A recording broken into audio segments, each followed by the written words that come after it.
Welcome back for another helping of oysters, clams, and cousins presented by Bolin Media. I am Ross Bolin here with Barrett Dudley to discuss and review Season 4 of The Bear, Episodes 1 through 3. Barrett, how you doing, Chef? Cousin! Hey. What's going on? Oh, you know. Yeah. Just fantasizing about the restaurant industry, man. Oh, boy. It's, It's hard work, Barrett. It is hard work. It's also art. She's a cruel lover, you know? A fickle beast. She's yeah. We love her, but we hate her. Oh, yeah. You know? It's one of those. Yeah. It's one of those. It's, it's hard to get your arms around, but... Seems to be the prevailing sentiment. When you do, it's great, and when you don't, it's bad. The highs are high, and the lows are low. Yeah, indeed. And sometimes you just have to bring in your uncle computer, and that's how it goes. So. That's how it goes, man. Yeah.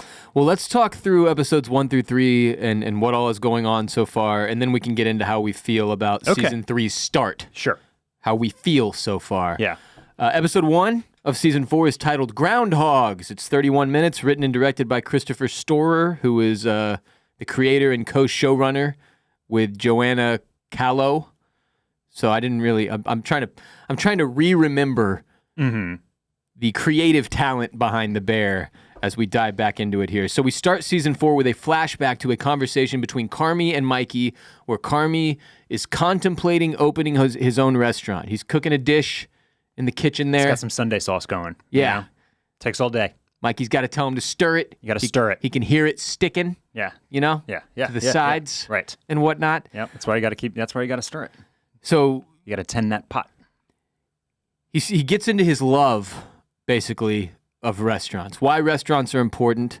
Says he wants to open one. Says he could name it Mikey's, and Mikey's like, I've got a better one, which is obviously part of the information we get here is that Mikey came up with the name The Bear. I'm going to jump in right here and say that this is the last season, and this scene is the thesis statement of the entire show. This is why they open. This is why you open a restaurant. This is why restaurants exist. Yeah, a lot of great quotes here. A lot of great quotes here. So I thought this was a nice little opener. You get the Bernthal cameo. Right off the bat, you get the two brothers like kind of having a conversation that we sort of feel like we've heard already, but getting more, getting a little bit deeper about the actual nuts and bolts of why they would want to open this restaurant. Yeah, and clearly what they're reestablishing here is that this idea that Carmy really, really loved cooking, and he loved the idea of the restaurant business. And then by episode 3 of this season, we realize that maybe he's fallen out of love with this dream, right? Yep. But in this flashback, I think you're 100% correct. He says to Mikey, every one of our good memories, they happened in restaurants. All this good shit does in restaurants because restaurants are special places. People go to restaurants to be taken care of, go to restaurants to celebrate, to relax, to not have to think about everything else for a minute. People go to restaurants to feel less lonely. He's like, we could make it calm, we could make it delicious, we could play good music, which is also, like in your mind, you're like, you're not doing that. That is not what is happening present day, right? Which is part of the problem. And I think why you're right, this is the overarching, not only thesis of the show, but for this season, this is the premise, right? Yes. It also got me like, just to be honest, I've never really romanticized restaurants like this. And I'd never thought about them in these terms. But it is incredibly accurate. The restaurants, to me, after now watching The Bear, almost fit into the same category as like movies and TV. Yeah. It's a bit of escapism, right? And also sports. And there's even more sports comparisons when you get into like, you look at Carmy as like a general manager or just the leader of a team. Right. And needing to get your role players all on the same page. Yeah, sure. And make sure you've got the right people for the job and the right spots and all of that. So I liked that this episode's opening did this for me. Sort of just put me in the right state of mind to take on this show. I do have a question for you. Is the restaurant like this is pre the beef, right? I think so. Because they don't make any reference to the beef. And how did they get the beef? Thought it was their dad's, maybe, or something weird. This question mark here, this confused look that you have on your face and that I've got on my face. This was my only issue with the opening of the season. You couldn't get a time frame on it? Yeah, and I was like, wait, okay, they did have a restaurant, or rather, Mikey had a restaurant, and it was the beef. But Carmy wasn't a part of that because he went off to New York to do his thing. Well, but and then he inherits the beef from Mikey, or Mikey kind of gives it to him. So like what? So was the beef the restaurant that they opened, or like what? I just couldn't like connect the dots in a way. Yeah, what I was telling myself is that the beef didn't count as a restaurant. Is your Astros logo backwards? Is it? Is that backwards? It might be. He's talking about my hat if you're not watching. But the beef is a sandwich shop.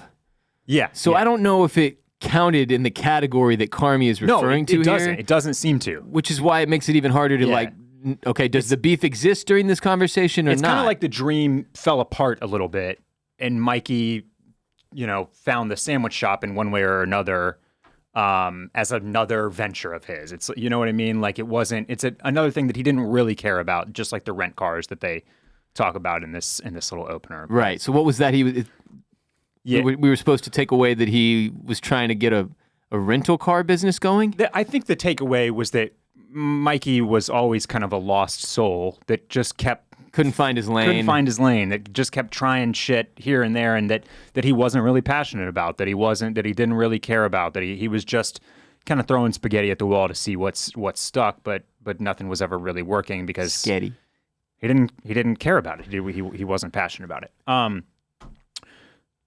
Just to circle back to the restaurant thing. Yeah, I think one of the reasons that I do think about restaurants in this way, especially restaurants that are like the ones Carmy is describing, ones that you have in your mind is like, it's my birthday, it's date night, this is our a nice anniversary, place. we are going out, a special experience, and you think about the people that work in those restaurants, and you think about the characters that are in the kitchen and running the show at the Bear, like to be good at this job and to be able to do this night in and night out. You have to want to take care of people. You have to have that in you. That's a fulfilling thing to serve people, to make them feel good and comfortable and at home and out of the problems of their daily lives. And you know special. What I mean? And special. Yeah, it's a different level of hospitality you have to buy into. Yeah. And yeah, there's just it's one of the things that this show brings you to appreciate if you're not a huge restaurant romanticizer or have never worked in that industry, is like how many moving pieces there are and how everything has to be firing on all cylinders for it to really, really work. Right. Because like as we watch The Bear, even season 3 leading up to the finale when the review comes out and we don't get to be privy to it yet, which we'll get to in a second, you feel like, well, they've got all these really talented people in here. Like Carmy's clearly really good at what he does. Sydney's clearly really good at what she does. Like why is it not working? Yeah. Well, it's because all the pieces aren't put together in the right spots yet. They just don't quite have the formula nailed down, which starts to happen here in this first 3 episodes of season 4. So, present day after that flashback opening to the season, Carmy wakes up on his couch. Groundhog Day is on TV, starring Bill Murray, and part of the takeaway here is supposed to be that, like, while things have changed. He has opened a restaurant. They have changed it from just the beef to the Bear, although the beef still exists as a window. Carmy feels like he's living the same miserable day over and over again. Not a whole hell of a lot has changed with him personally, right? If anything, things have gotten worse. His relationship with Claire fell apart, et cetera, so on and so forth. He has not changed. So I talked about this a little bit on patreon.com/oystersclamscockles when we did some lead up to the Bear. But one of the things I wanted to see this season and that I need to see is Carm making progress. Because it just being miserable Carmy, he can't have a relationship with anybody, he's only focused on the restaurant and it makes him miserable. Will or will he not quit smoking cigarettes? Like, that's not enough I need to see him progress in some way, which feels like it is starting to happen. But, I just thought the Groundhog Day reference was kind of poignant for that reason. So, seems like everyone at the Bear has seen the Chicago Tribune's review of the restaurant and that the overall takeaway was negative, right? Too chaotic. It was mixed. It was a mixed review. It wasn't a pan, it wasn't a rave. But nobody's happy with it. Nobody's happy with it. Because they needed it to be like, excellent. This is the new hot spot. Yeah. Pack yourselves in there. Correct. Yeah. Because as we know, this fickle beast, the restaurant industry, it's like if you're not selling out, you're dying. Right. And so they needed that win, and they didn't get that win through the Chicago Tribune. Sydney does not seem to have made a decision about whether or not she's going to leave the Bear and partner with Shapiro at this new restaurant he's opening. Yep. We get like a little 3-second shot of her like pulling up the contract or the DocuSign on her computer or whatever, and then like running away from it. Yeah. I spoiler alert for how I feel. So I'll just say a little bit now. I really liked the first 3 episodes. To hit on this real quick, I do have a nitpick here, which is that I feel like I've seen this scene 19 times. It's been happening for 2 straight seasons. And so while I think that there is real progress and real movement and real propulsion through the first 3 episodes, there are still some things like this. Like, how many times do I need Sydney how many times do you need to show me Sydney, like, opening up the DocuSign that she won't look at /sign? Yeah. Like, let's go. Or just skip it. I don't need to see her looking at it again. I definitely felt this way too. And it was a little strange considering the frequency of the Bear. It's every year. We get a season every year. This is not 3 years ago. Right. To get these, and it's a usually 30-minute show, 30-ish minute show, with some exceptions. To get these reminders of like major plot points as if it's been years and years and years and we don't remember was a little bit strange. And overall, I didn't love episode 1. Yeah. One of the things I said in our prior discussion was that I felt like season 3 had all this negativity surrounding it, and episode 1 needed to come out firing on all cylinders. Give us something to get really excited about. And it didn't really do that. It was just sort of more of the same, right? The one big plot point here from episode 1 is that Jimmy and Computer show up and basically let Carmy know, like, look, dude, you've got 2 months to turn this around. Here's a massive digital ticking clock, a literal physical clock we're going to place in here with 1,130 hours on it, signifying the 2 months that you have, and adding another layer of anxiety to the show that no one needed. And that's the big thing that happens in episode 1. The rest of it is mostly like reminders of how we got here. Oh, remember Carmy's brother? And that was a big loss for him. His brother killed himself or whatever. And like, oh yeah, Sydney's still mulling over this agreement and Carmy's still a head case. And like, there wasn't a whole lot of new information outside of the clock getting inserted into the picture. So it felt like they were just trying to remind us of our setup here. Yeah, I disagree with your take on episode 1. I loved episode 1. I think it's my favorite of the first 3. And really, I hear some of what you're saying, but at the same time, like, episode 1s generally do need to reset the board. And they do have to do a little bit of reminding you of where we are. And so the fact that this one did that and then also laid the tracks for exactly what this season is going to do. They literally, it's almost like it's almost very pointed, the big digital clock. Like, hey, we are moving time along. Yeah. Because by the end of episode 3, half this clock is gone. Yeah, episode 2 starts, we're 2 weeks in. We're a month in after episode 3, right? So like time is progressing here, whereas in season 3, it felt like the entire series happened over the course of 4 days, or the season happened over the course of 4 days. Right, I hear you. So I liked that. I liked they gave it some propulsion. They did a few things that I thought were a little bit subversive. Like, I liked that the one scene that we got with Richie and Carmy yelling "fuck you" at each other was flipped, where they were yelling "fuck you" because they were each trying to take the blame.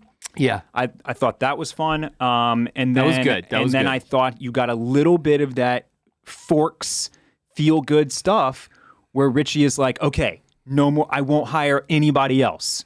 And everybody kind of like smirks, like, what do you mean hire anybody else? And who did you hire? And he brought the team, the Expo team, and a couple of servers over from Ever. We got Jess in the mix, who's just a phenomenal character. I don't think we get them till episode 2, though. Is that not episode 2? That's not until episode 2? He gives us the line, I won't hire anyone else. And they're like, what do you mean? Who did you hire? But you don't get the answer till the next episode, I don't think. I'm pretty sure. No, I think Jess is in episode 1. I think they show up in episode 1. Oh, maybe you're right. Yeah. Regardless. But so it did enough to kind of, at the very least, I appreciated them being like, here's what we're doing. This restaurant has 2 months to succeed or it is done. Yeah. He literally says, quote, when that clock shows 0, this restaurant needs to cease operations. They tell us what was in the review. It was mixed. The people loved the sandwich shop. Keep a pin in that because we're definitely going to keep coming back to that. Otherwise, it was too chaotic. The chaos menu's not working. The service was up and down. Too much confusion. Sometimes the music was too loud. Sometimes it wasn't there at all. The wine was a little bit like off kilter, and the pairings weren't good enough. Like, they really actually kind of gave us a lot about what was not working in the first month of The Bear. And now here it is. It's like put up or shut up, and that's what we're doing in season 4. So I did feel like there was enough to kind of go off of heading into the next 9 episodes. That's where I'll leave it for episode 1. I really liked it. I thought it felt really good. And maybe it wasn't like the most dynamic episode, but I really couldn't find a whole lot of faults with it, but beyond the kind of beating the Sydney DocuSign thing drum again. Yeah, I think just me looking at it I'm looking at it from this like bird's eye view with what this series has going for it, and it's mainly because of all the negativity after season 3 that I really wanted them to come out with something that had some pop to it to open season 4, to try to drag some of these naysayers back into the fold. One thing that you absolutely hit right on the head on last Thursday's podcast, is that people want to dislike this show now. Yeah. I don't know. I'm not really sure why. I think it is because of some of the things where the show has like almost memed itself, almost parodying itself. And we'll get to some of that as well. Where the repetition and the style of the show is like a little too affected, maybe. Yeah. And so when the show does not explicitly push things way forward and show immediate growth and do all those things and kind of spins its wheels even a little bit, I think people are like throwing up their hands in the air really, really quickly and jumping online to be like, this show lost its fastball. This show isn't good anymore. And that's, it just kind of is what it is. But I do think you nailed that. People want to dislike this show for some reason. Yeah, and it bums me out. I thought episode 1 did some of that. Like the scene where Carmy's standing in the kitchen. He's the only one there. It's our first kitchen scene of the season. Yep. And then Sid comes in, and they do the very stereotypical bear-style convo between the two of them. Yeah, where nobody actually says anything. Right. Yes. And we're reading each other's minds. We know each other so well. We don't finish a single sentence, but we both stop halfway through. You know, Yes. That was so in line with what I know the haters love to hate. Yeah. That I was like, oh. But I'll keep the rest of my thoughts from there. That was episode 1. The Bears season 4 episode 2 is titled Soubise. 31 minutes, written by Catherine Shettina and directed by Christopher Storer and Duccio Fabri. Dochi wrote this episode? Yeah, Dochi. Sick. Known rapper. So at this point, we're a little over 2 weeks into the 2-month parachute. Clearly, it is weighing on the Bear staff. That's heavy to know you're working at a place that's a ticking time bomb. Yeah. The literal clock Indeed. in the workplace that you're watching count down to your unemployment. Richie can't even come up with a good motivational speech for his pre-service meeting. The farmer's market orders are being halved. I wasn't clear on why. So They were like, the farmer's market's only giving us half. And I was like, are you paying for half? Or they just, what's the relationship there? So another small nitpick that I have with the show, 3 episodes into season 4, is that none of what is happening, the parachute, the this, the that, the orders, the terms that they've got, none of it makes any sense. Or maybe it does to the people that wrote this show, and they're just using all this like restaurant speak that nobody understands.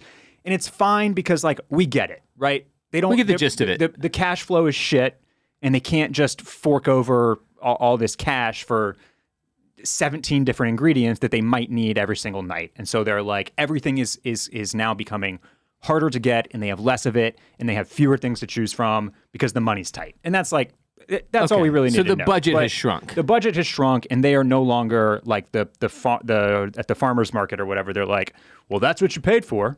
So like I think they've lost their terms. They're basically not allowed to take a bunch of food and then pay it back later, probably because they're late on their bills. I believe that is correct. Their terms changed, yeah. And from pretty early on in episode 2, from the Richie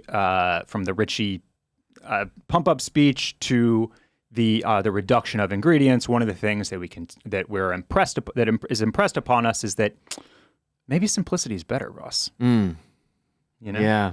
Everything's gotten way too overcomplicated. Maybe less is more. Oh. Yeah. Wow. That's heavy. That's deep. Yeah. Yeah. Richie, in his depressing apartment, prays for God to save the bear. I liked this. He says, if it's fucked, then I'm fucked, and it's the last thing that's keeping me attached to anything. Yeah. Which you feel like is kind of the case with a bunch of these employees. Like, a lot of these people have kind of gone all in on the bear, which is part of the reason that there's a little bit of a lack of weight to all this for me, because I just, frankly, can't see the restaurant failing. How is that? You know what I'm saying? Yeah. If they get to the end of the 2 months and it's over, then this is kind of just an ass kicking. I'll save my thoughts on that for after, Okay. for after episode 3. Yeah. But yeah, I mean, like, you got Richie, who's all in on this. You got Marcus, who's all in on this. Tina. Everybody. Every single employee. Whole squad. Minus the facts, who I feel like can just free float through life to doing whatever the hell it is they do. Yeah, they've got odd jobs, you know. They're like Kramer. Exactly. Very Cosmo Kramer-esque. Marcus, the dessert guy, has lost his spark. He needs help at his station. He's overwhelmed. Sid talks to him and helps him clean it up. I think the takeaway we get from him eventually is that, like, he needs a helper. He needs, like, another person, which goes counter to, like, the, hey, we're not hiring anyone else because we're out of money thing. Yeah. But he does seem to communicate that to both Sydney and separately Carm. Like, I need more, like, firepower. Firepower is what he says in episode 3, and we don't know what he means, but I think he means people. I think he does too. Right? Yeah. Like a little assistant person or something. Tina gets on Carmy's ass for not having visited his sister's new baby, which I don't even know if I remember. Oh, yeah, she went to the hospital in season 3. Ice chips, baby. Ice chips, there you go. Good episode. Not terribly fun to watch, but solid in terms of writing and acting. So Carmen's not gone and met baby Sophie yet. Tina also needs to get her time per dish cooked down to sub 3 minutes, and she's got a little personal timer there, so we got 3 different fucking clocks going in this kitchen now. One of them's just for Tina. Jess is running the show at this point as far as Expo goes. You know, she came from Ever, which in this version of the show closed. Yeah. In season 3. Yes.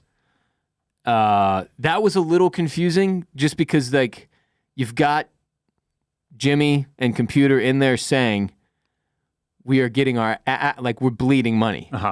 And Cousin was able to hire 3 people, high-end restaurant people. Yeah, from Ever. Yeah. It's a plot hole. Yeah, it was just a little strange. But those 2 things being introduced literally within 5 minutes of each other. Yeah.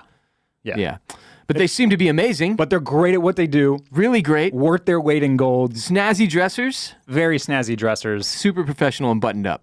And Jess is, I just love Jess. She's phenomenal. Charming as can be. It's kind of funny having all these elements of the bear spiraling and desperately trying to get better at what they do and trying to figure out, like, their exact style and taste. And then you've got Jess, who's just like, I am the greatest at this in the world. Yes. I have absolutely no issues.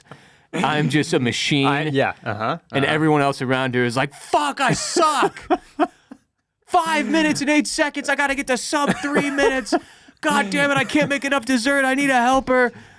Okay, with the sub 3 minutes on the dish, specifically, I think this is the cavatelli, or it's the little pasta dish on the menu. Were you not? You've cooked pasta before, I take it. Yeah, sure. You've boiled some spaghetti. Yeah. Yeah. You can't cook pasta any faster than you can cook it. Do you know what I mean? Yeah, but they do show it like. It's a several step process for this pasta she's making. Right. It's not as simple as just cooking the pasta. The sketty that you or I might make. So I kind of was able to try. I don't know though. I still feel like by the time we do get eventually a scene where it shows that she breaks the sub 3 minutes. We get an answer. Yeah, we get an answer that this is indeed possible. But at first I was just like, she's going as fast as she can, man. What's she supposed to do? No, I had some of that too. It's like, how do you carve 2 minutes off of this process? Yeah. And I don't think they really gave us a whole lot of clarity in how she does it, other than here. This was clear, Barrett. Well, she practices a lot. When it's not Tina that does it. Oh, really? Yeah, which we'll get to. Okay. Yeah. That was also funny to me. They show Tina making this dish over and over and over and over, and I was like, if y'all are trying to save money, like, who's eating all that pasta? There's a ton of ingredients we're wasting. My wife Lexi was like, well, they probably like box these up and give them to the staff and stuff for like staff lunches or something. Yeah, it also could have been. I think that she is just. I think that those are cooks while doors are open. Doors. Are you sure? Because Yeah. part of my impression was that there's a ton of practice going on outside of business hours. There is, but I don't know. I think that a lot of what Tina's doing is during business hours. I think she's trying to get faster and faster because when they're cutting this, aren't they also cutting greens and reds in the expo calls? Maybe not, but maybe at a different point. Well, no doubt she's also trying to get faster while they're actually open. But I do think we get these scenes where she's talking with the new chick from Ever, where they're not open. It's just her practicing. Okay. Carmy calls Suge to apologize for not having come and met her baby. She doesn't even track what he's apologizing for at first. And Suge tells Carmy it's okay if he's not in love with this thing he once loved. Yeah, another big scene here. Another really big or scene here. the restaurant industry or whatever it is he's doing. And what was your read here? What was your takeaway from Carmy's reaction? So she brings up the day that she took him to the airport to go off to New York. And how he had talks all about this how he spark. just had this fire, this spark in him, that he was just so passionate and in love with what he was off to do. He was in love with it. He was amazing at it. And I think she even says it loved him back or something like that. Right. Yeah. And that it's okay if he's not in love with it anymore.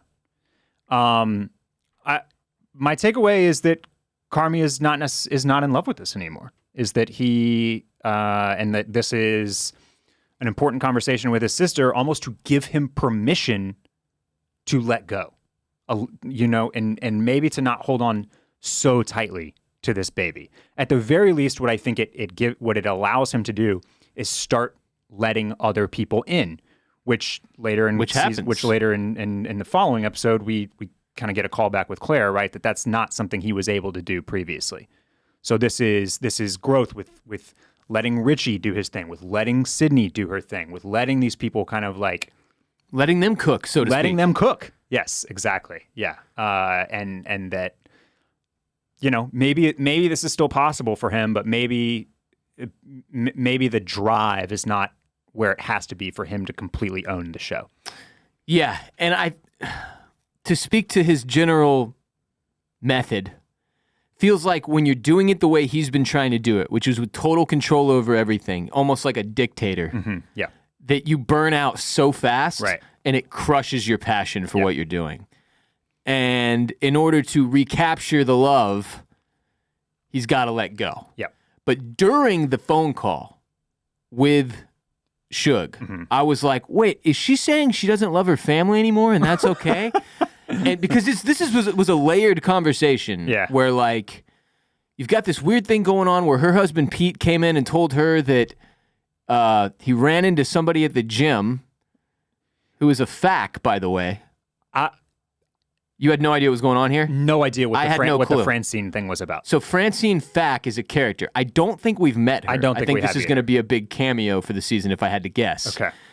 Or we'll see. But I had to read like a recap to figure out what the hell that conversation was. But Francine Fack and Suge apparently were very close. Francine betrayed her in some way, and they had a massive falling out.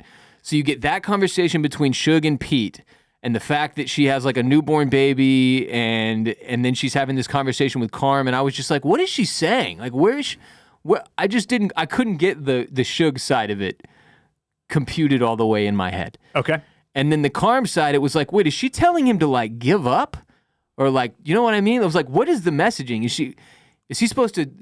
he going to quit? Like, and I'm talking about during the initial scene, I could not get a feel for what the hell was going on here. By the end of episode 3, you have a pretty damn good feel for how Carm took that and what's going to happen next. Yep. But at the time, I was so fucking confused. But yeah, so covered the Francie Fack thing. Excuse me. And Carmy starts letting Sid take more control of the decisions at the restaurant. Yeah. Basically stops arguing with her. Yeah. You know, it was really frustrating in season 3 in particular when she'd be like, I've got an idea. And he'd be like, why don't you take it and jam it up your ass? Yeah.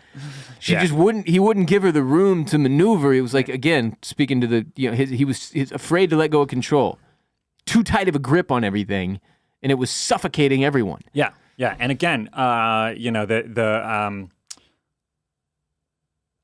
thought of, for some reason, I think of Amazon in this particular case because Jeff Bezos is at least, especially in the early days, still now, according to some reports, but it's such a behemoth that who knows what happens over there now. But Bezos was famous for putting lots of parameters and limitations on his on his VPs, on his main guys, and basically not giving them entire toolboxes to work with, and that like very famously like spurred unbelievable innovations. And this happens, you see this a lot in business and creative realms where like limitation actually like forces you to elevate, forces you to think outside the box and problem solve basically.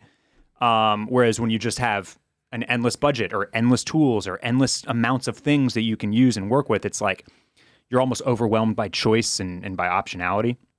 And so It here where she's talking to him about like they got to reduce ingredients, they got to go from 5 to 3 per dish, and this the one he agrees to here is not the scallop yet, but it's something. She's like, she pitches him they're gonna do this and this, and it's gonna be over the soubise, and he's like, great, and he's yeah, great, and like these, I think we're heading towards dishes that make more sense and are more cohesive and make the restaurant run better, basically because they are limited by their financial position. And that's the other side of this it feels very real because cooking might be an art, but running a restaurant is a business. Yeah.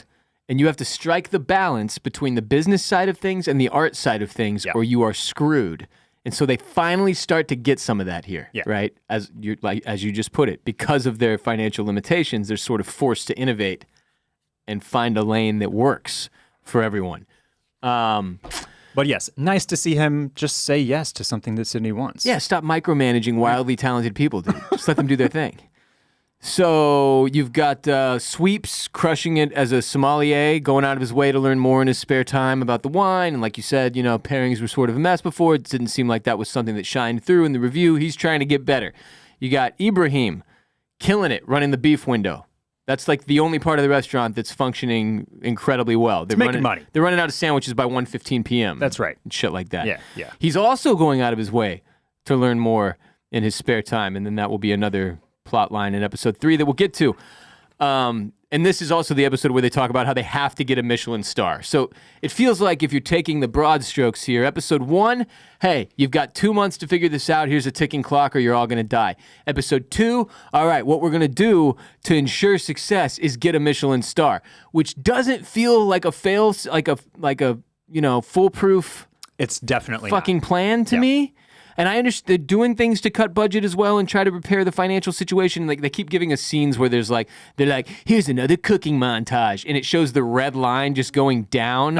But there's no. I was like, what's the red line? Is it revenue or is that the costs? Are costs going down or is revenue going down? Which one is going down? I just know it's going down. It's going down. That's all you need to know, Ross. I think that was revenue, because then inevitably in episode 3 it finally starts to turn back up. I'm like, all right, red line going in the right direction. Does it turn green at some point? What the fuck is going on here? Well, I think it would turn black at some point. Oh, black. Yeah, you get into the black. You get into the black. That's finance speak there. Yeah. There's black and red.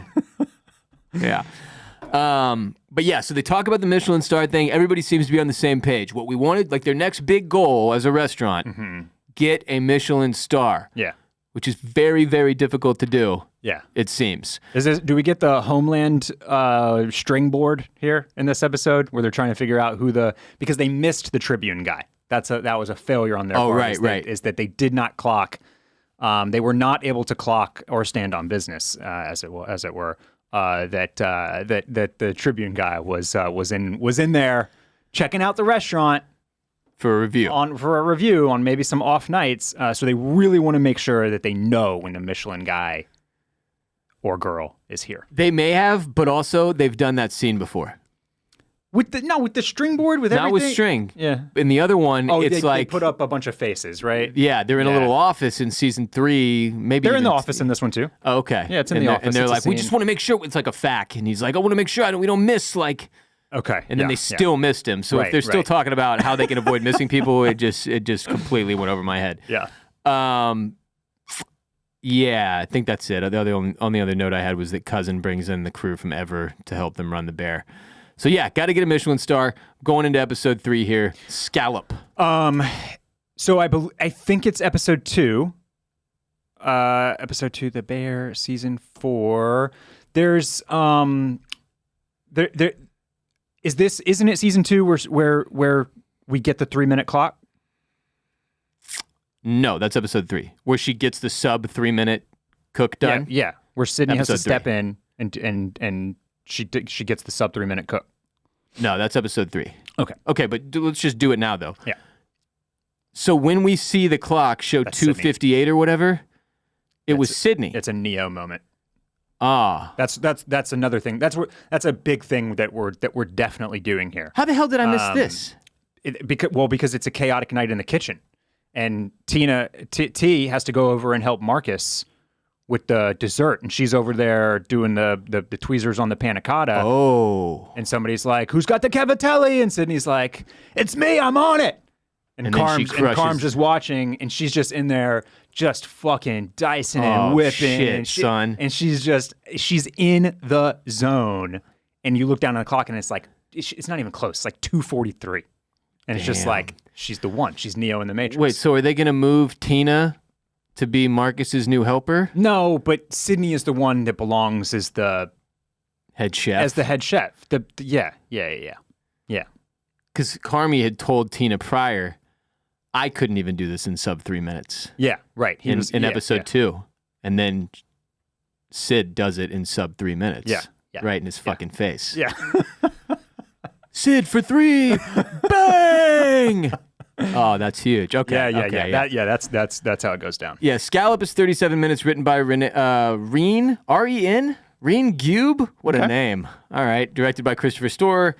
And this is where momentum really picked up for me and made the prior 2 episodes work for me a lot better now that I could see where they were like leading with everything, right? Because it's the first time we felt a real upswing since season 2, frankly.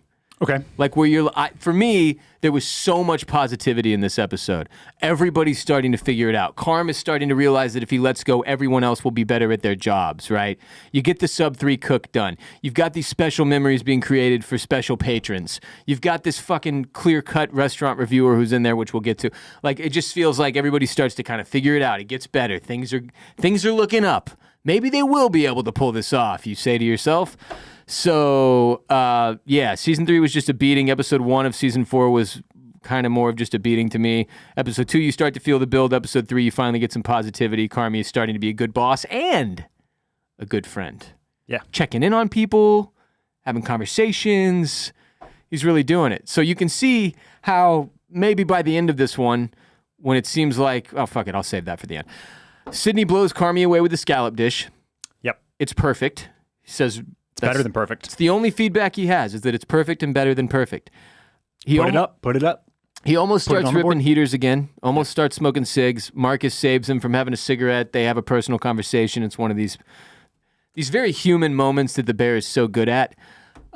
Jimmy has to list his house for sale. I was so confused by this for a few minutes here. I was like, wait, why did we just cut to Jimmy selling his house and Donna, Carm's mom, being his realtor? Did you find yourself an answer? Yeah. Why? So this seems like it is a consequence of the financial failings of the bear. Okay. Now it's so personally affecting Jimmy that he actually has to sell his freaking house. Okay, I think I that's sort of what I inferred, but It's not super clear this cut, took though. me a moment as well. And like this dude is he's selling his house before he lets Yeah. this dude is That's why it's tough to track. Is, quasi mobbed up. He's got Uncle Computer just like chopping balls, like Right. busting balls, like he doesn't really give a shit. Like, yeah, he's a little soft-hearted at the end of the day, maybe a little bit cares about these people, but also he's a businessman. Yeah, but that's the point here, I think, is that they're finally showing us, that hey, he has let this actually is a massive, massive risk for and Jimmy. he actually has let the leash out. Like, he's giving them as long a leash as he possibly can. To the point that it is now financially affecting his personal livelihood. Okay. All right. Where my impression of Jimmy was always, yeah, this is a stupid side project for him. He doesn't even care about this several $100,000. He's so fucking rich and rolling in it from, illegal gambling or whatever the hell it is he's doing as some sort of half mobbed up guy, that this doesn't even really matter. So this is the first look into like, oh shit, Jimmy really has gone out on a limb here for the Bearzados. He really is taking a massive risk, and now it's kind of screwing up his personal life because he's in there having to apologize to his son through the door. Yeah, yes. I thought this was interesting. We get two scenes running sort of simultaneously. One is Jimmy apologizing to his kid through the door, and we never see the kid. The other is Donna Berzado acting as a realtor where she's giving a pitch to two potential buyers, and we never see the potential buyers. Right. So they're just one-man scenes. Do you think that those actors, do you think they even had like people there to act off, or do you think they had to go up against a wall for this? I think she had to do it to no one. Yeah. I think there was no one there. These poles, they're Gucci. Well, they're not Gucci, Gucci, but they're inspired by Gucci. Yeah. I really liked this. I just didn't have a fucking clue what was going on in the moment. And it was very funny how Jimmy is attempting to have a PC conversation with his son through the door, but at the same time, I guess fuck is just completely acceptable, but he won't say jerk-offs. He's JOs. They're JOs. I'm so fucking proud that you didn't become a JO. He's like, why are you saying fucking if you can't say jerk off or jag off or whatever it is you were? Anyway, that was just obviously some humor inserted there. That's not the term. People are JOs. They're not jerk offs. They're JOs. They're JOs. Okay. Yeah. So yeah. I don't know why anyone would let Donna be their realtor, but whatever. Ibra hires a mentor, and it's Rob Reiner. It's Rob Reiner. Yes. So this was another confusing scene because I was like, is he paying Rob Reiner? No, don't know. Or is it just a free mentorship? It felt kind of like a scam at first when Rob Reiner sits down with him. Here's what I'm going to do. And he's like, okay, well, I thought at the end of when he's like, I'm going to meet with you every day for 3 weeks. I'm going to impart every ounce of wisdom that I've gleaned over 70 plus years or whatever. And I thought he was going to finish that by being like, and the price is $25K.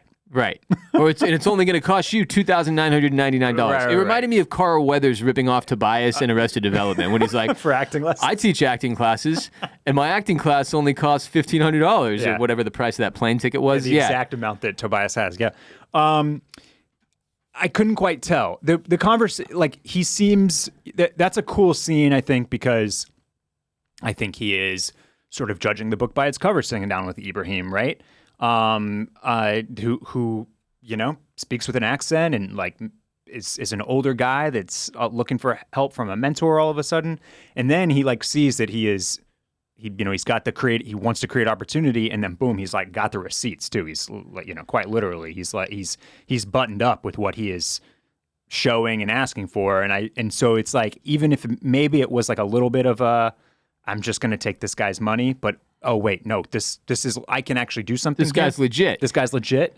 So yeah, it'll be interesting to see if we kind of circle back to that, if we come back to that to check in with mentor Rob Reiner. Right. And random. And if he's able to help Ibrahim create opportunity, I think he will be able to. But yeah, that was an interesting little scene there. I couldn't quite get a read on if old Rob was a scam artist or not.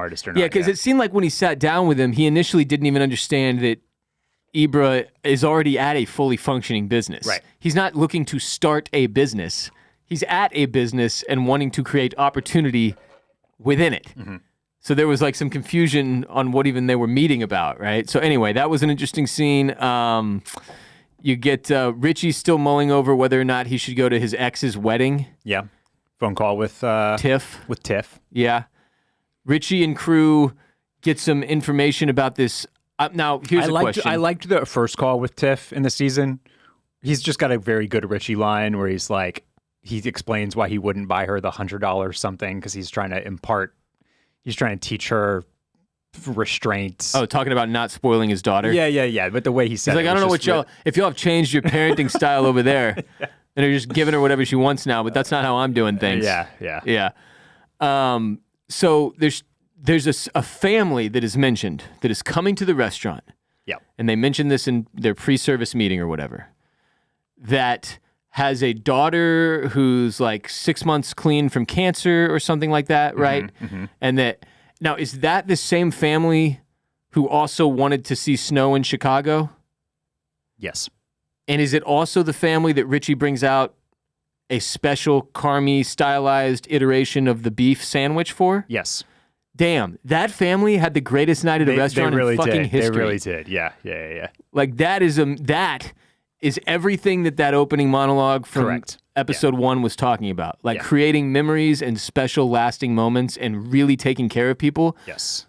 If everyone at the restaurant gets the service that family did, they will get every Michelin star Yeah. and make $1 bajillion. Well, and I appreciated that when they because I immediately when they bring out the beef, I was like, well, every other patron in the restaurant's going to see that and be like, wait, what the fuck? I want that. Yeah.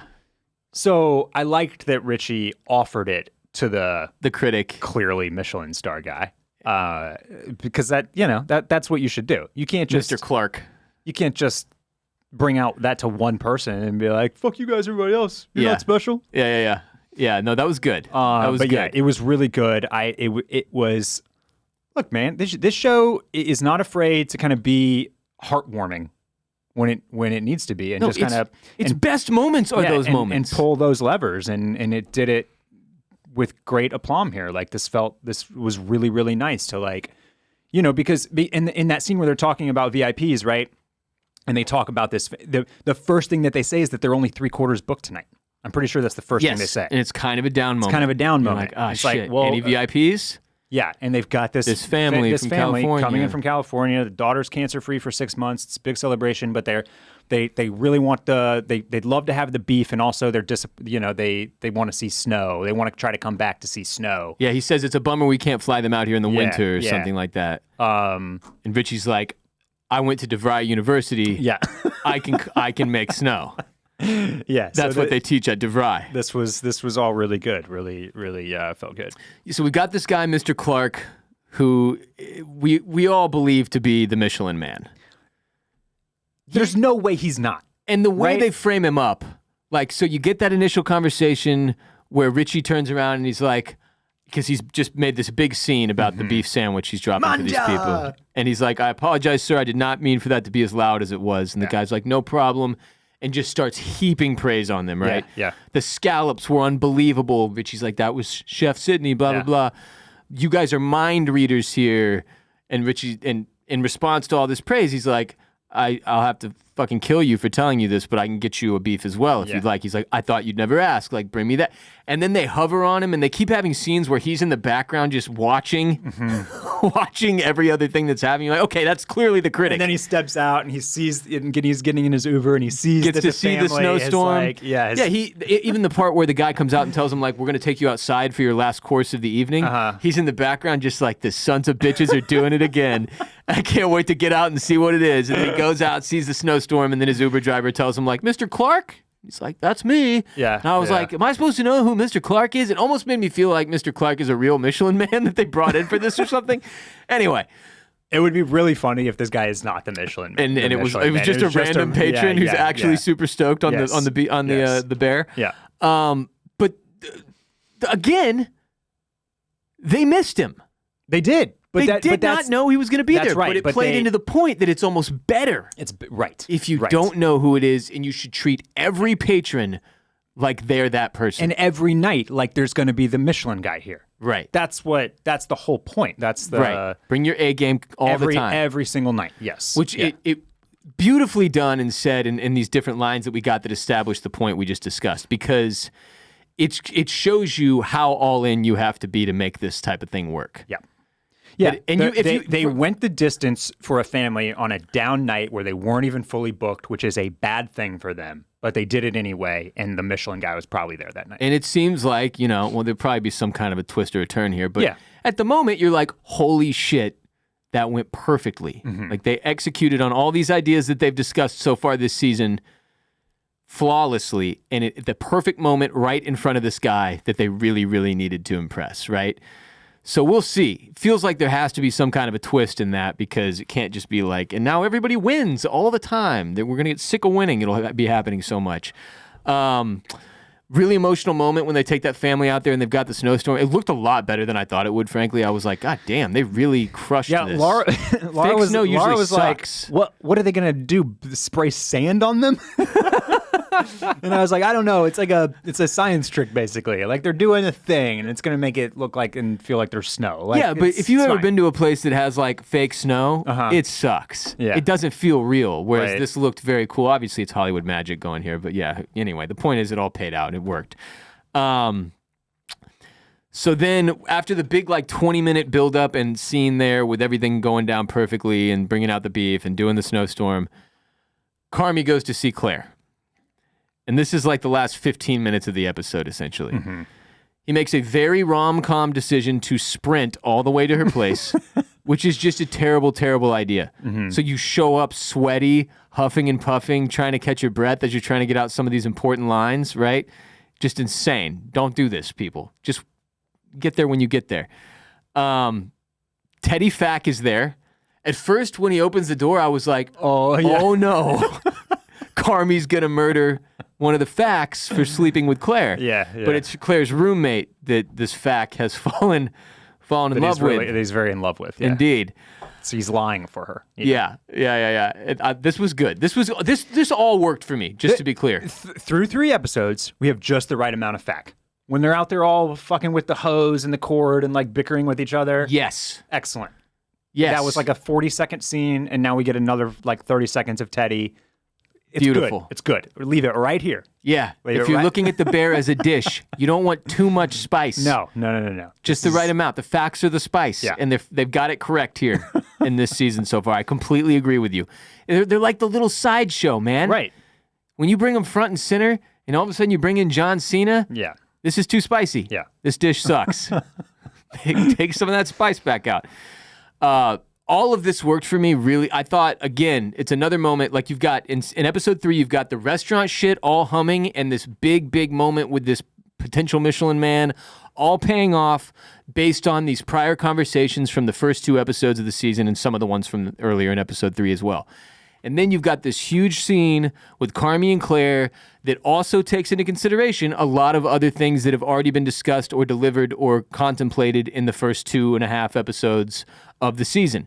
And when this show can do that and like lay out these breadcrumbs and then sort of lead you down this path and it pays off, and like you said, like when it plays with sentimental moments and gives you real emotional, like either uplifting or crushing shit, The Bear is as good as any show at doing that I have watched. So great scene here with Claire where he basically, long story short, it takes a hell of a weird argument where they're both talking over each other for about 20 seconds and my head was about to explode for them to finally get there. But he tells her essentially that he loved her. When they're yelling at each other? Yeah. Yeah. He loved her and he loves her so much that it's terrifying for him, which is something that people who have experienced great loss can identify with on a very, very personal level, because this is a common thing for people who have either, like in Carmy's case, I don't think it's necessarily that at any point along the way he lost some great love, but he lost his brother. His family life growing up was a fucking mess. His mom is a degenerate psycho. Yeah, I think a lot of this plays into the mom piece, absolutely. Yeah. Because that's what he knows love to feel like. Right. Right? It's scary. It's chaotic and scary and sort of awful. Right? And you can't trust it. Yeah. Right.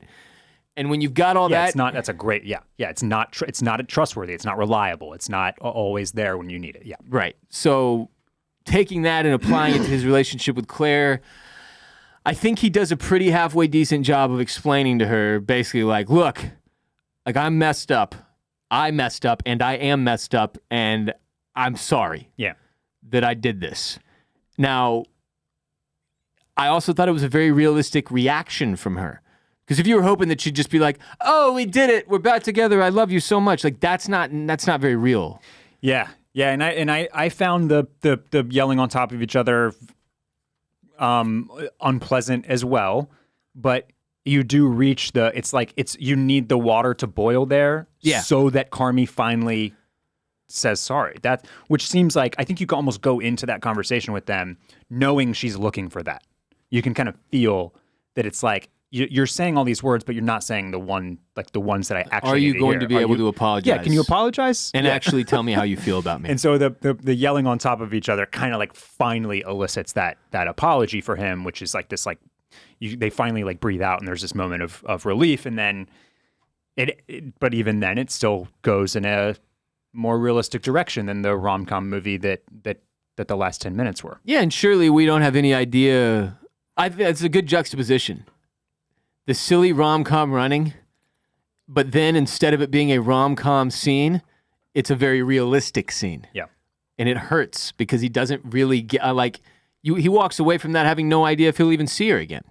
You know, I have to imagine Claire comes back into the fold, but I could also see it going the other way. Yeah. I don't know, you know, because that's a commitment that she'd have to make now to somebody who she knows can't quite go all in, at least not historically. He hasn't been able to do it. And it also had me thinking, I was like, what did he say when he was in that freezer? You know? That was a while ago, man. It was a while ago. I can't remember, because wasn't that season 2? It was the end of season 2. I know it was bad, and then he basically told her, like, he couldn't do it. Right. I think he was like, I can't be restaurant man and also Claire Bears. Yeah. And I pick restaurant man. Was the gist of it? Maybe? I can't recall. Yeah. It had me wanting to go back and watch that freezer scene again. I agree. And the exact same thought did cross my mind is like, he's talking specifically about like almost like the worst thing he did was something that he said to Claire. But it didn't really, that's not the way that I remembered it. It just felt like he was a dickhead and he broke up with her when he had no real reason to break up with her, and that was fucked up. But wasn't it unintentional? He was saying all this stuff in the freezer and he didn't know she was on the other side of the door. And then she's like, Carm? And he's like, oh, fuck. Is that what happens? I think so. Okay. I thought Richie was on the other side of the door. At one point he was. Yeah. I need to go back and watch that scene. Yeah. It was a long time ago. You know? That we could have gotten a nice reminder of. That would have been helpful in the form of a flashback in some way, shape, or form. Indeed. But yeah, so this doesn't go particularly well for Carmy, but he does say what he needs to say, and so does she, which is progress, and it's real. Like, these things don't get patched up so simply in real life. And then the episode ends with Carmy calling Pete to make changes to the agreement, which I assume is Sydney's. It's the contract. Yeah. And I assume he's going to offer her a full partnership. That is my assumption. Yeah. If not more. Right? What do you mean more? Well, okay. So it's still his restaurant. I don't think he's just going to give it to her. This is the end of episode 3 and thus ends where we are on our coverage. So just to start speaking a little bit more broadly, one of the things that this has been prognosticated and kind of like maybe assumed for the last, I think, since season 2. But there's always been I think a notion among fans that where this is headed is back to the beef. And they are not being shy about this 3 episodes in that's the part of the restaurant that is actually working. And we learned from Rob Reiner that in his conversation with Ibrahim that like the sandwich window is only open for 2 hours a day right now. We'll make it open for 4. Y'all double that revenue. Like, they should be investing there. Yeah. So I absolutely think that in some way, shape, or form, where this is headed is for the beef to be a bigger piece of the puzzle again, if not its own thing. And so I could see this going where Carmy wants to like let Sydney have the bear and he'll take the beef, basically. Because the beef is the type of that's the comfort food, right? That's the restaurant that people are going to to feel good and feel comforted in a way. And maybe the bear can be that too, but it might not be under the stead of Carmy. I don't know. I'm him just giving away the bear to Sydney probably doesn't make a lot of sense, but I do think that where I feel like these 3 episodes have pushed us is that Carmy is willing to let Sydney basically take that CDC, or maybe she's already CDC, that head chef, the more ownership of the bear, and essentially run that piece of the business, run that establishment, because I don't think he has the passion for it anymore. Yeah, and I mean, they've certainly, led us into this thought process. Yeah. They've given us enough to like, oh, well, is he going to need to like relinquish control? Right. I don't see him going back to the beef. Okay. Just because the beef is what it is. It's the same. I think you're Like, right. what would he do? Yeah, I think you're yeah. right about the like. Look, this is a clear-cut financial win for y'all that you're not putting any more resources toward. Mm-hmm. You guys only have enough resources to sell sandwiches for 2 hours, then they're all gone. Right. Why would you not capitalize more on this momentum? Yeah. Right. So I think there will be something there for sure. And they've got Ibra working on all this business stuff and meeting Right. with Rob Reiner, the mentor, Creating for a reason. opportunity. Yep, Clearly, something more is going to happen with the beef window Yeah. and the sandwiches on the whole. But in thinking about Carmy and his relationship with Sydney and what he's referencing when he talks to Pete about this agreement, we know that Sid has an offer on the table from Shapiro Mm-hmm. to come be a partner at his restaurant and run it. Yeah. She's going to make all the menu decisions. She is the head chef. She's in charge. He's just sort of the owner, overseer, head strategy guy, right? Mm-hmm. It feels like that's probably what Carmy is going to offer her without even realizing he is countering Shapiro. Right. And if you're Sid, why leave to go to a new place? You've put in all this work at the Bear. Yeah. Now you're being given the reins. Yeah. You're getting the same agreement that you would at Shapiro's place, except that somewhere you've put all this sweat equity into. Yep. Why not stay and enjoy it? Now, that question will be, there's a lot of baggage here. Yes, and I think for me the outline, it's still a big outstanding question. And you said this yourself, right? When with the episode 2, like getting the Michelin star is a nice thing to have for the potential continued success of the restaurant. It does not necessarily save the restaurant. No, because you need all these other financial pieces to be in the Right. right spot, So- which it feels like episode 3 did. Like So- they were like, hey, look at the red line. It's ticking back up, yes, but I still could see a scenario where they get the star And still fail. but still fail. Yeah. Well, and I guess there's the big question mark for Sid. Mm-hmm. It's like you're being offered the same role in 2 different places. One of them you have a lot more personal attachment to, but is also literally 1 month away from being shut down. Right. Or you can take it with Shapiro, fresh start, brand new place, no ticking clock in the kitchen that tells you when doomsday is. Right. Kind of hard to imagine her taking the Bear over Shapiro's place, considering those circumstances. But I thought it was interesting that Carm makes this decision immediately after walking away from Claire's. Mm-hmm. It's like he's realizing, his fear of commitment to Claire basically ruined their relationship. Right. He won't make that same mistake twice with Sydney, but like, is it too little too late? Right. For both relationships, honestly. Oh, right? yeah. It's like he could grow and he could heal himself and he could fix these things, But is it enough? but is it enough to save either relationship? Yeah. Oh, man. Yeah. Tough looks. Tough looks for Carmy. I think it will be enough to save at least one because, like we discussed with episode 3, this show works best when it makes you feel good. You know, it has to it's a bittersweet show. It has to have that balance of like, this is chaotic and intense and down and sometimes depressing, but also look how good it can make us feel. Yeah. Yeah, it's just so hard to imagine an ending for this show right now. Yeah. Through 3 episodes, which we don't really have to, but it's hard for me to feel out where this thing is going. I like some of the other things this season is saying through 3 episodes about like work-life balance. Mm-hmm. That seems to have become a larger theme. It's kind of always played with that, right, on and off. It's just now it feels like it's hitting Carmy more. Yep. Like he's got to be able to. What's the point of all this if I'm a miserable prick every day, right? And making everyone else worse at their jobs, So you're starting to see those changes. The show continues to say a lot about how people allow their pasts, their trauma, their pain, their failings to define them in the present, and how that's a huge roadblock for most human beings at some point in life. You've got something from the past, something you went through or something that was done to you that is preventing you from growing or moving forward or getting to where you want to go, and you have to overcome that. That's like half the characters on the freaking show. Need to heal, need to grow. They continue to use music brilliantly. Yep. Especially in episode 3. Episode 3, it's incredible. Great build-ups. Starts with that big song, over the ticking clock and showing you some dishes being made and stuff. But But yeah. Yeah, Sydney preparing the scallop. That's a St. Vincent song, Slow Disco by St. Vincent. Nice. And then ends with REM. I don't know what song, but I recognized REM immediately. Yeah, and so just to reiterate, what this show does best is give you these authentic, real-life moments with real shit happening to real characters who feel real people going through real shit, real personal and professional growth, realistic reality, realness. Hashtag real. Well, you were down on episode 1. How did you feel through 3? Really good. Okay.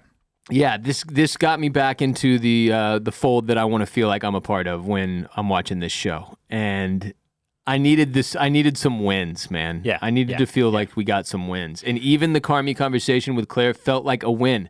Because how long, the whole of season 3 was people being like, "Did you call Claire Bear yet?" Yeah. And him being like, "Fuck off, nicotine gum." Through 3 episodes, I mean, Carmy is absolutely showing real growth. Now, I will caution people that a lot of times in TV shows, our characters can't grow because then there's no show, right? So, like, if Carmy goes all the way into changing who he is and making these, fixes to his life, then I think that the show needs to be over.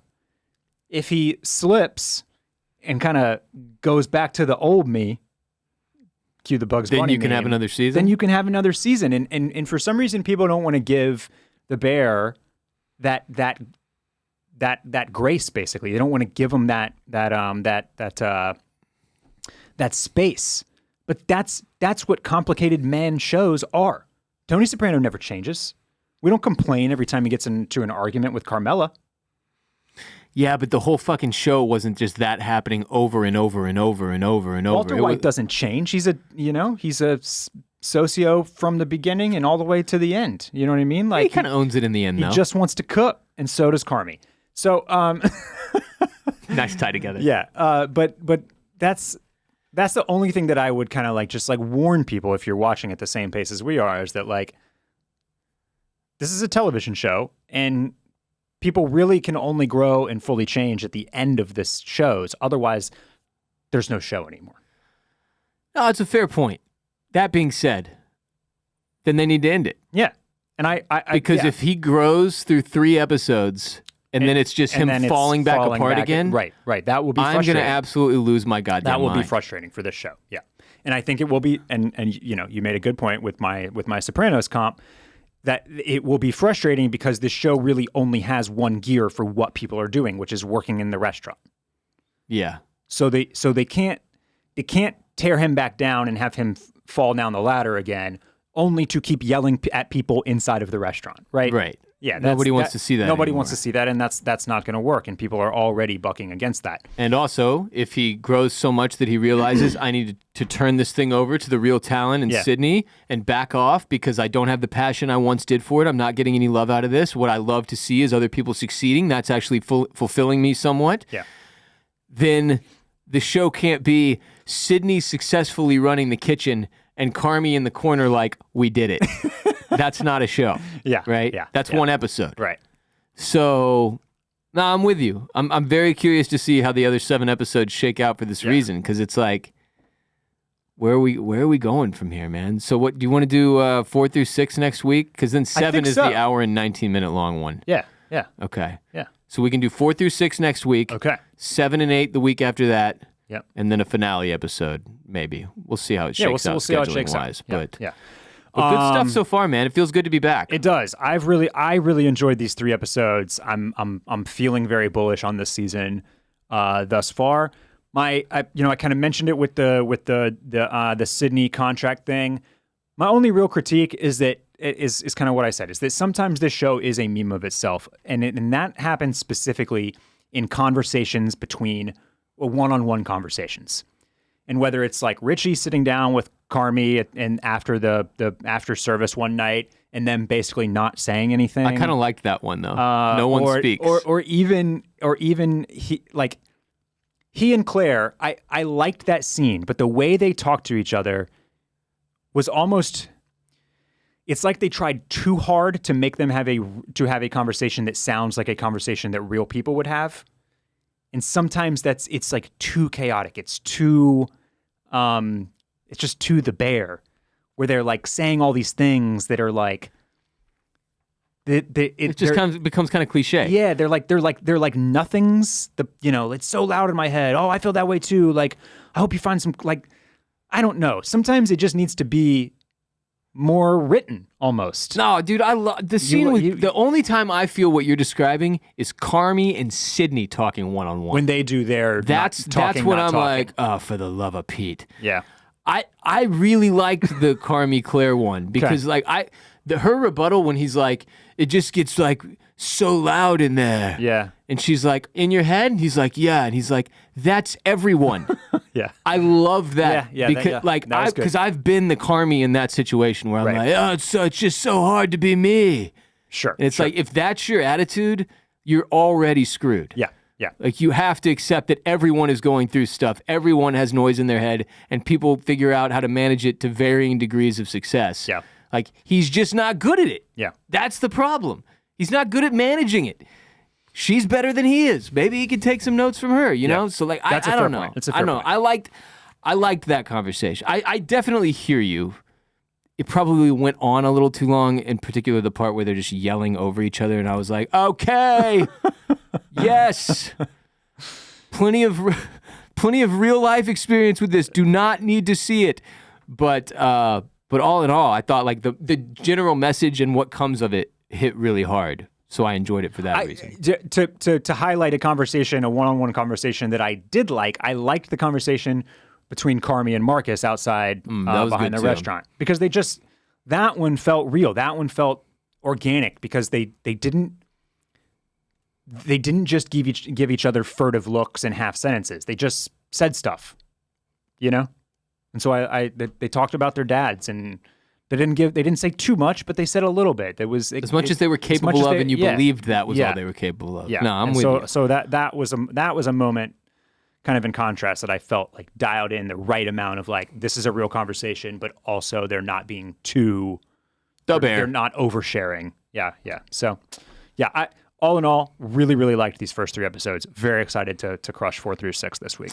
4 through 6 next week. Remember, Barrett and I will be back later this week on patreon.com/oysters, clams, cockles with an ad-free exclusive episode where we take hotline calls from our listeners to further discuss and digest episodes 1 through 3 of The Bear Season 4, as well as anything else that people feel like calling in about in the Mollusk Militia there on patreon.com/oysters, clams, cockles. Yeah, obviously I want y'all's Bear takes 1 through 3, and we will prioritize those, but call in or get on the Discord. Let us know what you're excited about the rest of the year. Yes, because we are definitely looking at the calendar and trying to plan out some fun stuff for y'all. Links, because I cannot, to what I call the sizzle reels, but I need to find here's what's coming up on Apple TV and HBO Max. I can't find those big long ones that dropped like a month or 2 ago. But I want to see those. I need a little refresher. Also, how many Jason Momoa shows does Apple TV have? Because it seems like there's like 6 now, and they're all sort of the same. This new one that he's got, it just looks like C, but different. It Blind Warriors? It's not Blind Warriors, but he is definitely a warrior. Again, yeah. Well, that's kind of his thing, you know. I guess that and Minecraft. Chief of War. Have you seen? No. You heard about this? No. It kind of sounds tight though. Yeah. So, but yeah, we want to know what you guys are excited about for July, August, September, rest of the year, anything that you've got your eye on, because we're trying to decide what to cover next.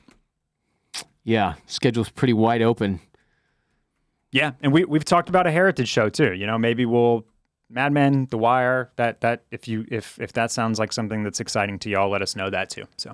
Patreon.com/oysters, clams, cockles. Support our sponsors. See the links in the description of this episode. Check out the Ross Bolin podcast. If you're an F1 fan, check out Formula Bone at youtube.com/@FormulaBone. Follow me on Twitter and Instagram at WRBolin. Mr. Dudley, where can the people follow you? At Barrett Dudley. Go to bolinmedia.com/shop to grab yourself some bear-inspired merch, as well as other good stuff. Thanks for being here today. Thanks for listening. Thanks for watching. We look forward to hearing everyone's reactions on social media and on Patreon as well. Until next time, remember, every second counts.